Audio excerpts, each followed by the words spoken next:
When you externalize, you are always forgetting that reality is interconnected with the mind. And it doesn't matter which particular variety of an externalization it is. The conditioning it fosters is equally the same. We sometimes tend not to think so when the externalization is on logic, reason, math, or science, which are all applications that have their footing in abstractions, as all of sensory experience is ultimately framed within a mental medium.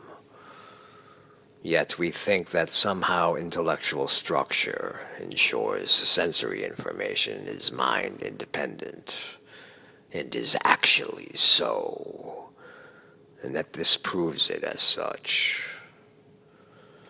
And unfortunately, this results in some concerning situations wherein externalists are operating with a faulty premise and expect you to play by this premise's rules, which is their default expectation of you, in order for you to be seen as valid and legitimate.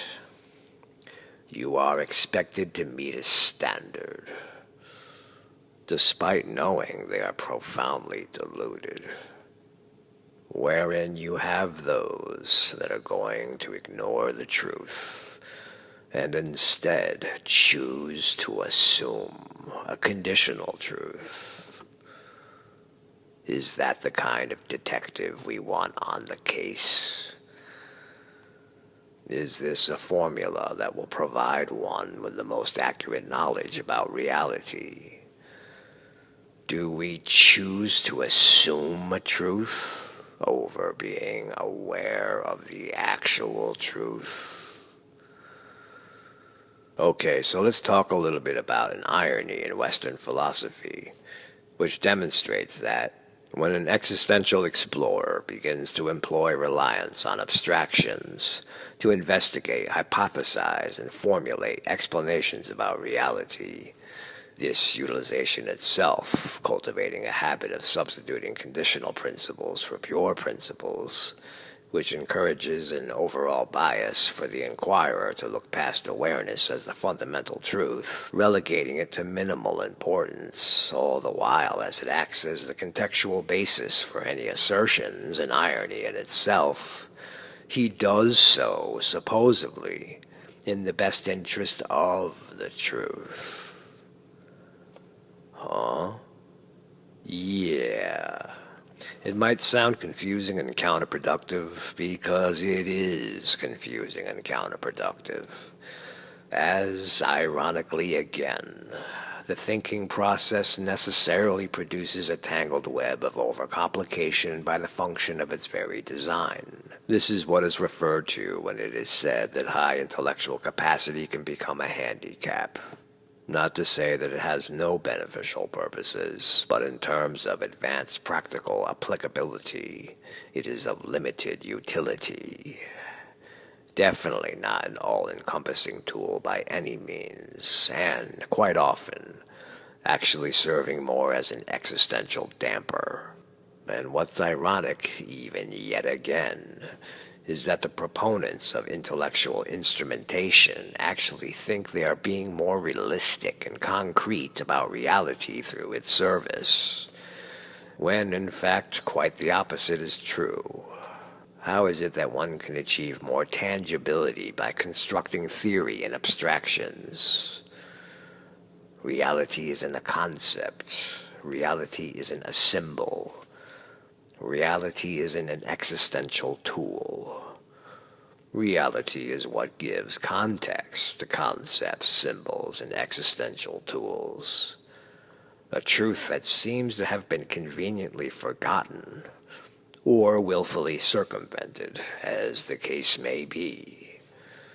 This is why people often believe that math and logic deal concretely with reality, as they are concerned with facts and values, when in fact math and logic are really just conceptual systems that use ideas to symbolically represent aspects of reality, as facts and values are symbolic representations that are contextual to awareness.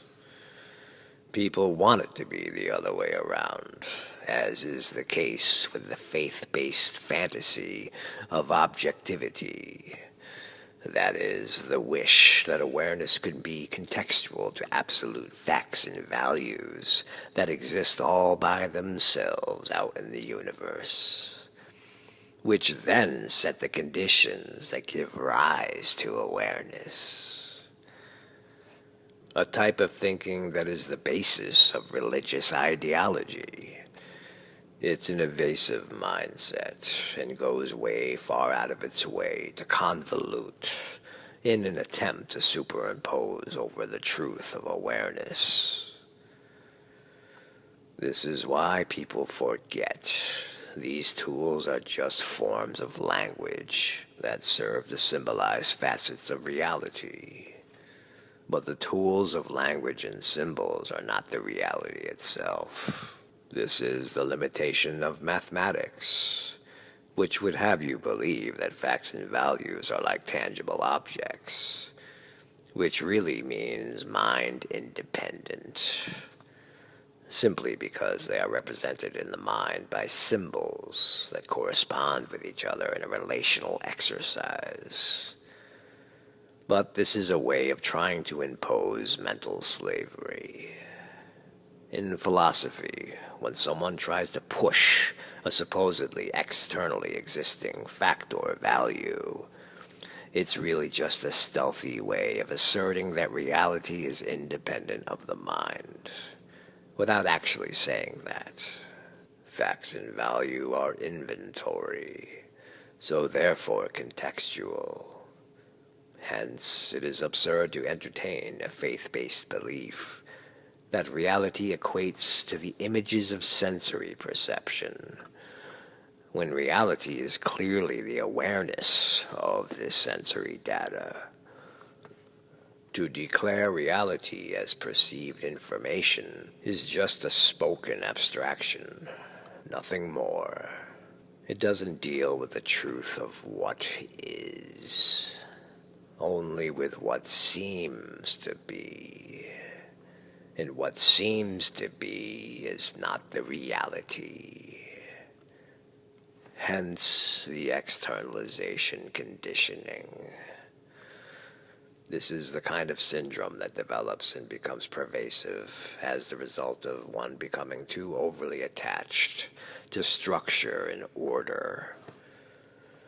Indeed, if left unfettered, this obsessive-compulsive tendency can evolve into an anal-retentive fetish of sorts. An addiction to the systematic organization of sense candy and structured abstractions. Herein lies the gateway to material science. Herein lay the path to pure reason. These are the procedures wherein one ignores awareness as the fundamental truth and instead begins the investigation by choosing to assume different premises, with little to no regard to their truth value. You get that?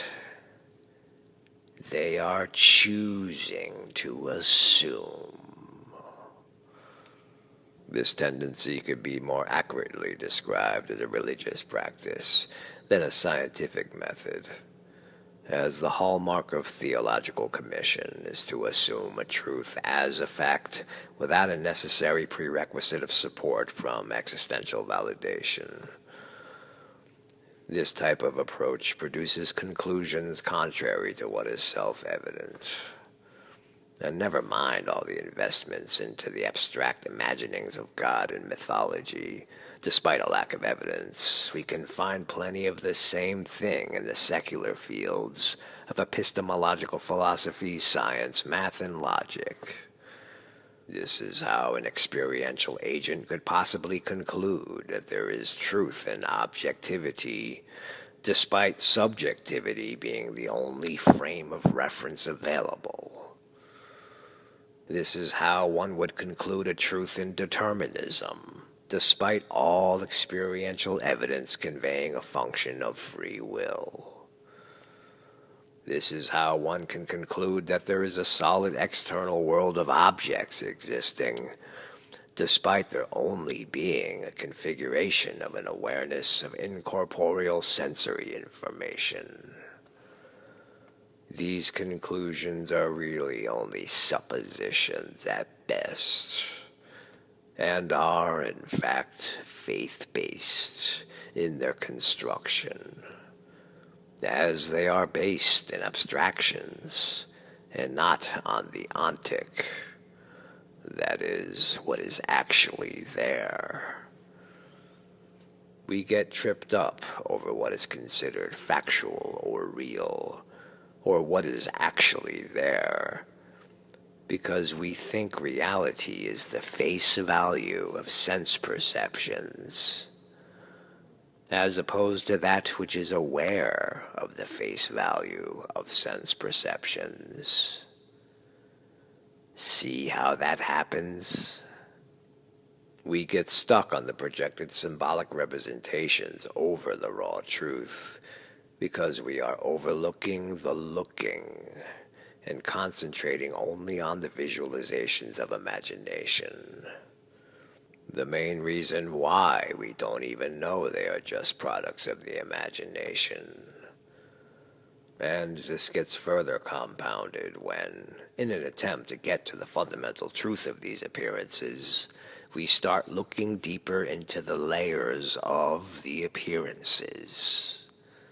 Exactly the wrong place, as opposed to query into that which gives these appearances context.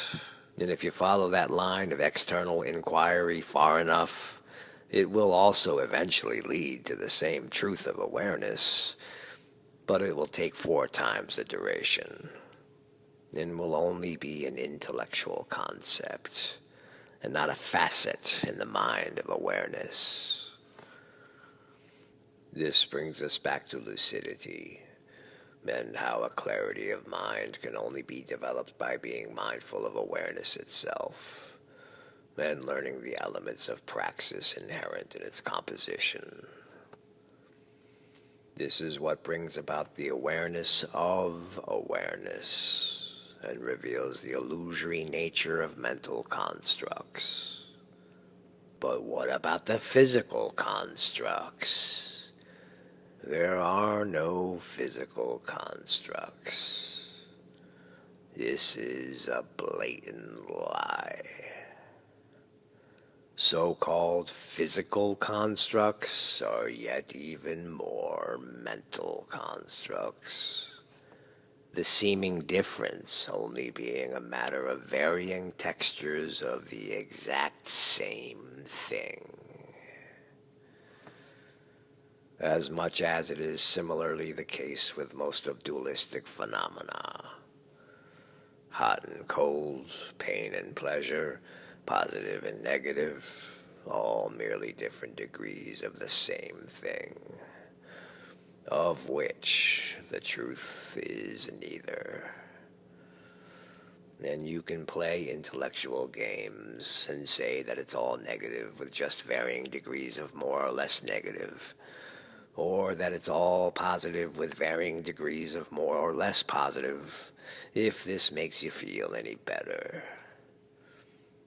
But it doesn't change the fact that you are focusing in the wrong place, and are still externalizing nevertheless. Illumination sheds light onto the nature of illusion, and in the wisdom of this knowledge reveals another irony yet even again. That what seems to be most real and concrete is actually without any substance, as awareness is without any such distinctions. And what seems to be the most false and vaporous is actually that with the most substance, as matter is only a distinction of awareness.